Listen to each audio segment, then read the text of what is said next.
নিৰ্বাচনৰ ক্ষেত্ৰত আমি নিৰ্বাচনৰ গোটেই প্ৰস্তুতিৰ গোটেইখিনি কথা পাতিছোঁ আৰু আশা কৰিছোঁ মানে খুব ভাল ধৰণে ইলেকশ্যনটো যাতে আমি মেনেজমেণ্ট কৰিব পাৰোঁ। বাকী কথাখিনি অহা কাইলৈ ৰাতি নিশ্চয় সিদ্ধান্ত হ'ব। কাইলৈ আনুষ্ঠানিক হ'ব নিশ্চয় কাইলৈ। আজি তাত পাৰ্লিয়ামেণ্টাৰী বৰ্ডৰ সভা কাইলৈ হ'ব।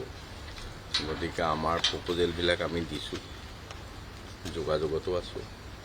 গতিকে অহা কাইলৈ চূড়ান্ত ৰূপ পাব। মোটামুটি আপোনালোকৰ সৈতেও যিহেতু কথা বতৰা হৈছে, আসনৰ ভাগ বতৰাক লৈ সেইখিনি চূড়ান্ত হৈছে নে? চূড়ান্ত আজি হোৱা নাই, চূড়ান্ত হোৱা নাই। তেওঁলোকৰ নিজৰ ভিতৰত আজি বহিছে। অহা কাইলৈ পাৰ্লিয়ামেণ্টাৰী বৰ্ডৰ মিটিং হ'ব। গতিকে সেই সময়তহে ইয়াৰ এটা চূড়ান্ত ৰূপ পাব।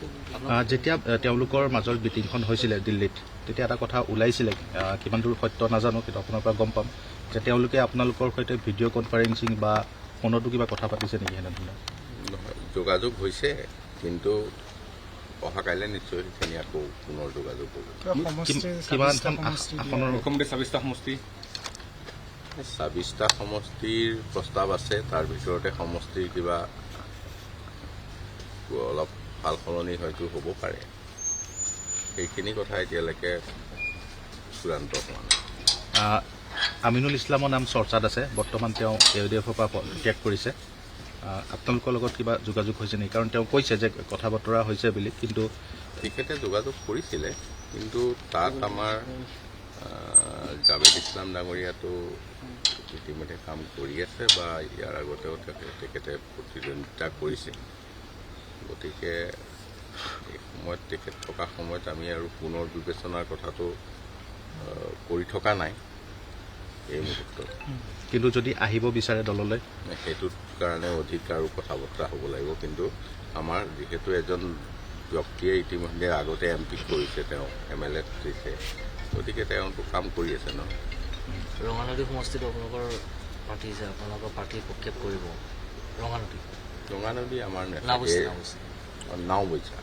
নাওবৈচাৰ বিষয়টো আলোচনাত আছে। নাওবৈচা নে চিচিবৰ গোটেই আলোচনাত আছে, মানে উত্তৰ অসমত বিচাৰিছে, ৰাজ্যে বিচাৰিছে নাওবৈচা বা চিচিবৰ কোনোবা এটা সমষ্টি দিব লাগে। তাত হ'ব নাওবৈচা নে চিচিবৰ দুইটাৰে প্ৰস্তাৱ আছে, যিকোনো এটা হ'ব। বজালী সমষ্টিক লৈও চৰ্চাত আছে। সেই সমষ্টিকটো আপোনালোকে কি দৃষ্টিৰে চাইছে? বজালী আমি যোৱাবাৰ আমাৰ ভৱানীপুৰ আছিল। গতিকে আমি বজালী আৰু ভৱানীপুৰৰ ভিতৰত যিকোনো এটা হয়তো থাকিব।